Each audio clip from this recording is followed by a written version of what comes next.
Today's video is brought to you by Huckberry and viewers like you. Well, I finally broke down and picked up a Demko Knives with the Shark Lock technology, sporting AUS 10 steel on the AD20.5. Now, this isn't going to be a run-of-the-mill knife review because I will be running in the Atlas lock on this cold steel Engage. And stay tuned because I will be pounding on the Shark Lock just like I did with the Atlas lock. No! But I'll also be highlighting how my recent experience with the warranty department over at Cold Steel went. But we'll also be taking a look at function over value by taking a look at the Spyderco Manix 2 lightweight with SPY 27 steel. So it's not all just unicorns and rainbows with this knife. And so if you're new to the channel, I'm Aaron, this is Gideon's Tactical, let's dive on in. Now, if you're not familiar with Andrew Demko, he has designed some of the best pocket knives over the last decade or two and some of my favorite designs of all time. And so being able to get one that's really kind of unique to him is really cool. And so this design being just that. With this fin design here on that Shark Lock, just showing you how it operates. There's a spring right there. You pull back, that's going to release it. The spring pushes the tension up against the back spine. We got a really nice stop bar right there, nice and thick, very thick for how compact the blade is. And what I love about that, you may not be able to see it, maybe you guys can pick up on it. So even though it has excellent like honeycomb style thumb studs that are just not sharp at all, easy to deploy, it does have a slit on the blade right there. I've never used that slit to deploy. Sometimes I use the thumb stud, but most of the time I pull back on the fin right there, that releases the blade and it cruises. It ice skates across these bearings. So smooth, not rattly, not noisy, just whee right there, and then whoosh, and you just release it and it catches the blade. But before we go any further in the video, I want to give a quick shout out to today's sponsor, which is Huckberry. Huckberry is much more than just another online retailer because they bring us the best new brands and gear at the best prices while sharing tips and ideas on how we can use that gear and equipment. And I want to hone in on one brand in particular, Flint and Tinder. The apparel they manufacture, like the American-made wax trucker jacket, takes its inspiration from the hardworking Americans it's built for. And I've had a blast seeing their claim of it wearing in and not out in action. With flannel or wool-lined options that give protection from the elements, this jacket works hard and looks good doing it. Or the 10-year zip-up or pullover hoodie. Also made in the USA out of beefy 23-ounce fleece from South Carolina, it has kept me warm working out here on those cold Colorado days and is guaranteed to work as hard as you and I do for the next decade. And there are tons of other apparel options that Flint & Tinder manufacture, like their 365 pants, which are super comfortable and have held up great to harder use that I've put them through. And so guys, I will have a link in the description box below over to the Huckberry website, as well as my exclusive promo code for 10% off your very first purchase. So I encourage you guys, hop on over there and check out all that they have going on. Very solid lockup, which is what you would expect from a Demko design. Now, something that I found out right away, and if you're not ready, it'll guillotine your fingers, and I actually got bit twice right out of the gate because of how sharp the blade is.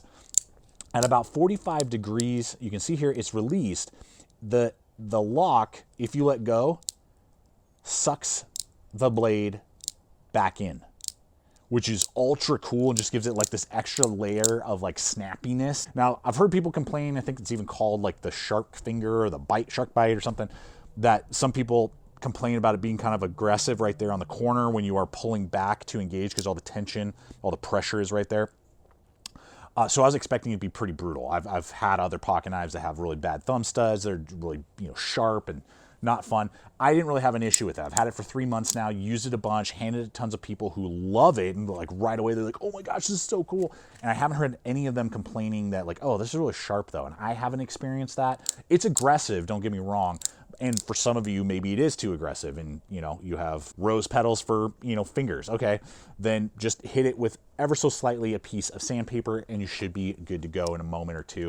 So for general utility, form, function, it's excellent, it's fun, it's solid. Now guys, as promised, got a baton with this. I don't want to, but we gotta see. Let's just see how this shark lock holds up.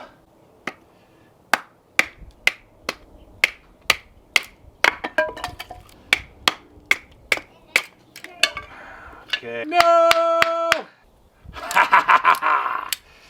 Wow, so I don't recommend that at home. Amazing. And do that at your own risk, not guaranteeing that yours will hold up, but it seems to be functional.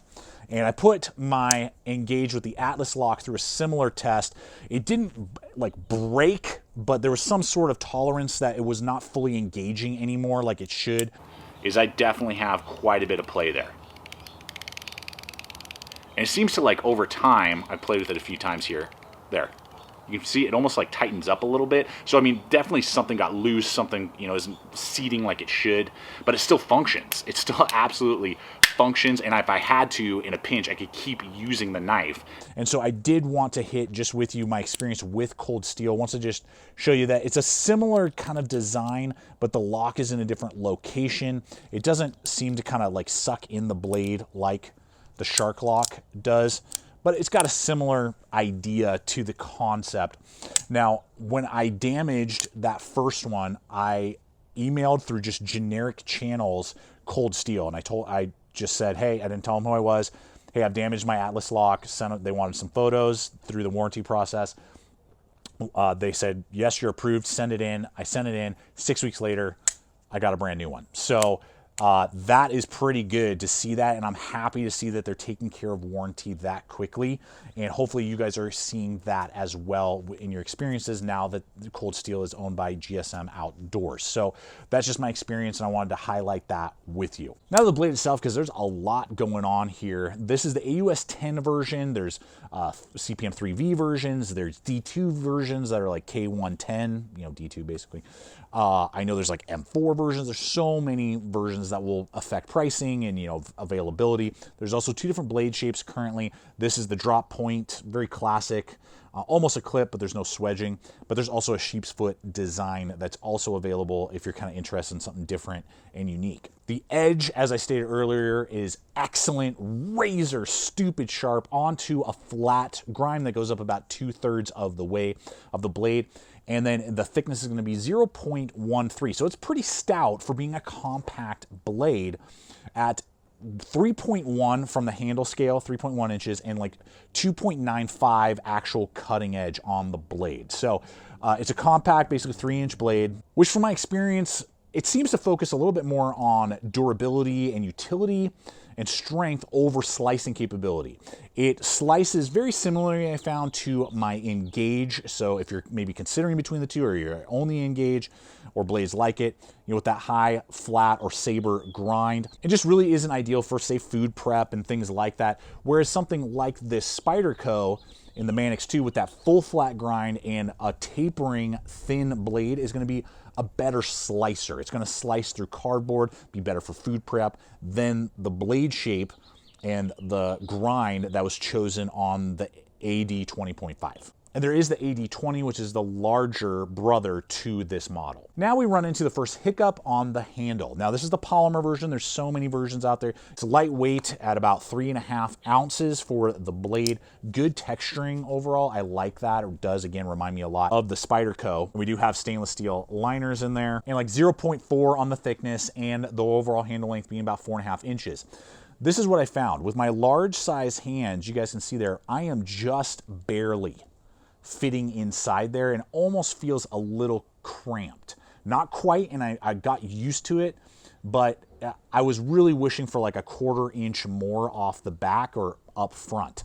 The second aspect to that is that there is a almost choil, like I can choke up there, but my finger is almost up on the edge.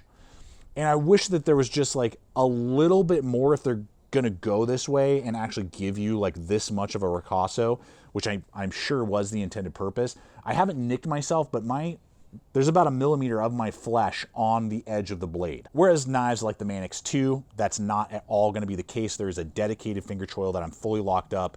And then when I'm back here, I don't feel, it just doesn't feel quite the same. And I feel like I have a little bit more real estate to work with here. And I don't feel like my hand is so kind of cramped into place as on the AD20.5. And same on the Engage. There's about 1/4 inch there that they've, you know, dulled out for you, so you're resting your finger directly onto the choil, and then you're actually able to use it. And so I just wish if it was going to go this way that it was just ever so slightly enlarged so I could actually feel like I could fully use it. So I end up not. I just use the blade this way, locked in like this, and then there's all this dead space. Now the second thing that you may feel bites a little bit too deep is value. This isn't necessarily the most high value option, and you're really ultimately paying for the locking mechanism, and that's what you're paying for, because the AUS 10 version and the D2/K110 version are the most inexpensive currently on the market, and those are going to be $150 to $160.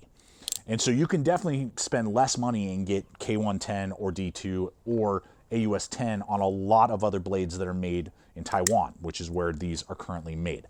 And so, and that's excellent. I have zero complaints with that. Super cool, and I'm glad that they're made over there. So, compared to a lot of other options that may be available. And just to give us kind of some food for thought here, here's a made in Taiwan Engage again with S35VN, which will definitely hold up better than both of those other two steels. And this guy's going to be about $175. And this Manix 2 lightweight with CPM SPY 27 steel is made in America. It's going to have very similar handles. And actually, in my opinion, if you had to ask me, you know, between the two, I like the Ergos a little bit more and just gives me a little bit more to work with on the Manix. And that steel is going to perform like S30V and S35VN, very similar. So it's going to have better edge retention. It's like 170. So you really are picking up one of these designs for that excellent, fun action. You're still getting a good, well-built tool, but that's really what you're paying for over, say, steel compositions that would be similar to what other knives around this price point would be. So guys, ultimately, I love the idea, the function. I'm totally digging the blade. I think I am going to get the larger version at some point because I think it'll just fit my hand a little bit better. It's really going to come down to, do you like the shark lock design? Is it something that makes sense for you or not? I look forward to seeing the comments below and what your guys' thoughts are, what your experience has been if you own one of these knives. And I encourage you guys, if you haven't yet subscribed, just subscribe and make sure to check out the other video. Until next time, always remember, stay equipped, stay prepared, and I'll see you out there.